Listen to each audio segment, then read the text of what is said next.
Welcome back to Carolina This Week. Joining me now is State Treasurer Curtis Loftis. You're a return visitor to the show. We'd love to have you come down whenever you can. Glad to be here. Glad to be here. You're working on you're about halfway through your first term. That's right. This is our second year. I mean, we're halfway through exactly this month. Yeah, and you've been doing a lot of stuff, and I know that when you came in, transparency was a big push that you were going for. As you got into everything, we were just talking about this before we started rolling, as you started getting into the office, what have you learned in your first 2 years up in Columbia? We don't have enough time. It really is incredible. My business model, if you will, for politics was different. Most folks get elected and they kind of start running for re-election right away. They raise money, they're campaigning. Last 2 years, I decided to chain myself to my desk and really learn the job. And I don't just mean what a treasurer does. I mean, how does it really work? You know, we have vast sums of money. We bank over $30 billion a year. We invest in our office alone $12 billion. We manage $6 billion worth of debt. It just goes on and on. And so I want to really find out how it works, and I think I know how it works now. Yeah. So after 2 years in the office, I get to get out in the field. I'm going to talk to people, tell them what's going on with their government so they can make more intelligent decisions when it comes to election time. State Treasurer's office is a big umbrella. You do a lot of things, but basically if you're a state employee, your retirement is being managed primarily by you. Well, the state treasurer is the custodian, so it's my job to safekeep the assets. But there's a thing called the investment commission. I'm on it. There are 6 people, 6 guys who are voters, and then there's 1 non-voting. And we have $26.2 billion. Think about that, $26.2 billion. We invested for the state's retirement system. Every government employee in South Carolina, whether it's city, state, or county, has an interest, and the taxpayers, because the taxpayers pay their share. It's funny because such a vast sum of money and nobody knows who we are. And so that's part of that transparency. I want to raise the awareness that 6 people have this much authority. I want people to understand how we work, and I think we have problems. We don't make enough money off our investments, and we pay too much in fees. And so we've been talking about this a bit, but I'm going to be out and around a lot now. People should know this. I mean, it affects them. If we don't make enough money, then they have to pay more in taxes and in employee contributions. So this means maybe, in trying to break it into layman's terms, or so a financial dummy like me can understand, when you go to invest the money, the institutions you're investing with are charging you way more than you think they should be charging to take care of that money. It's a great big negotiation. You go to the table, and it's hard for me, and I've been doing it 2 years, it's hard for anybody to understand. We could have an investment of $500 million on the table, and it's like buying a car. It's a lot of negotiating. If you're not careful, you pay too much. And so I think we pay too much. The Commission's aware of that now. We've been talking about it for about 2 years, and they're working hard to get around that, trying to change some things so we don't have these problems. But it's a constant struggle, mainly because the Commission doesn't have oversight and there's no transparency. And you can talk about open meetings, but if nobody knows you have a meeting, it's not really open. If they don't understand it because of the language, it's very technical language, and it seems to change all the time. What's important? At a high level, it's your money as a taxpayer and as a government employee. You should know what's going on with it. You should be able to pick up the newspaper or a report or go to the website and know all you need to know and not have to be a rocket scientist. That's not where we are now, and I'm working on that. And there's a lot of pushback. $25 billion is a lot of money. People like being in charge of it, but I'm after them. And they're after me. Well, that's not a good position to be in, I guess. Because people get, money is something that, somebody once told me that if somebody ever has a devious motive, or if you think something wrong's going on, follow the money and you'll find the problem. That's right. It's hard to understand, but the sums are so vast that just normal accounting, people think everything adds up. It doesn't. What's material in one of our audits might be $100 million.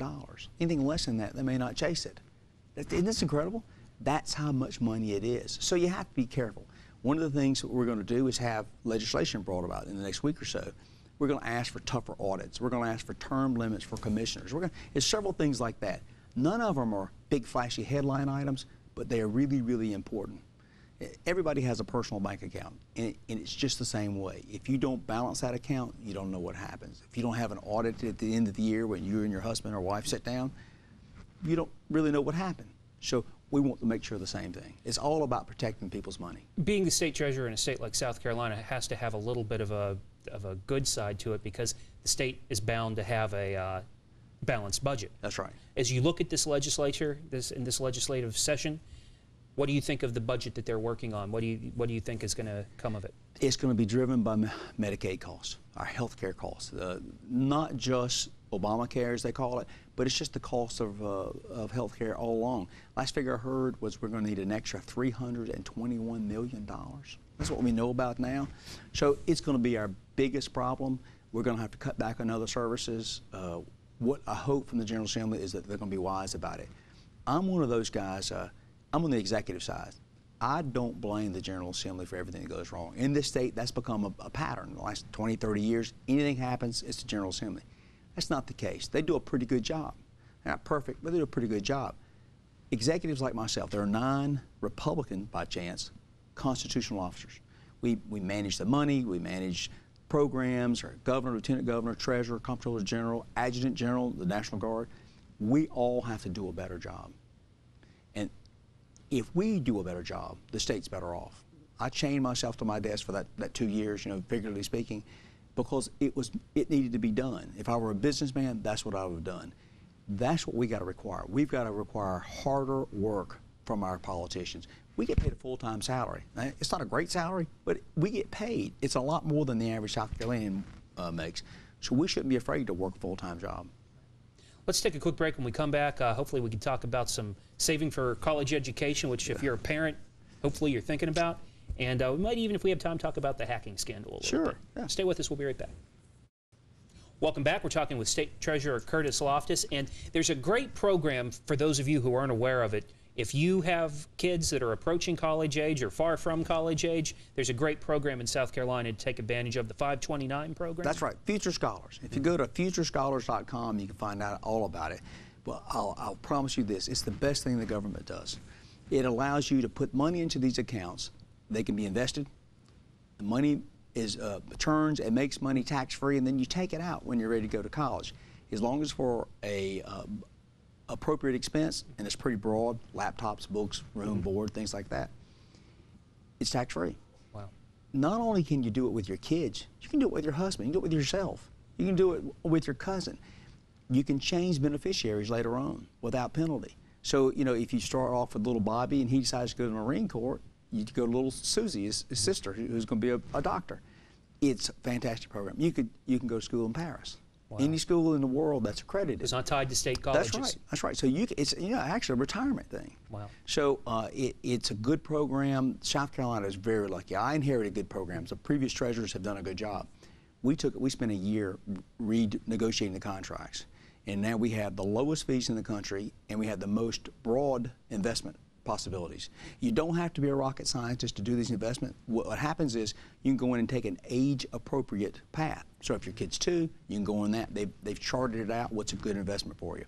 If you're 40 and you want to go back to school at 60, they've got a path for you as well. Wow. Yeah, so it's great. It's one of those good things that government does. Yeah, an accountant who I trust very much, and I had the good sense to marry, she has our kids enrolled in that. So, excellent. Yeah. And I don't know if you've been to the program since October, but that's when we rolled out the new one. It's got a lot more benefits, and the fees are lower. Fantastic. Let's talk about the hacking scandal. It didn't involve your department, but it's something that when I was in Columbia this past week, everybody's talking about, and it could affect anybody's department. What kind of safeguards are in place in your department, and what do you think the state needs to do to make sure that, this was huge. This was massive. Well, the only thing worse than losing your information is losing your information and your money, and I've got all the money. So first week I got into office, we asked for a cyber audit. We wanted all of our IT systems, and we got all that done, and so we feel really well. We updated then, we've been updating ever since, and we've got one last set of systems we're going to retire because they're older. So I feel good about ourselves. This whole affair has been just as bad as it could get. It was one of those things where if it was possible for something to go wrong, it went wrong. Perfect storm. Yeah, exactly. So state government is aware of it. General Assembly is actively looking for ways to fix this. I think what's going to be important is that we have one person in charge of this, one agency. It doesn't matter if it's the Budget Control Board or the governor's office. It just doesn't matter. That person will be responsible, and we'll get results. The people in Columbia know that the people outside of Columbia want their information and the money protected. They got the message loud and clear. Last question for you. You going to run for governor in 2014? No, sir. I'm going to tell you first. Okay. I'm running for treasurer. I'm going Okay. to stay where I am. It's a much bigger job than I thought, and it's going to take me longer than I thought. So Okay. I'm going to run again. All right. Thank you, sir. Thank you very much. Stay with us. Thanks for doing that on my show. See what I can get people to say. I feel like Oprah. Just kidding. Take a quick break. We'll be right back.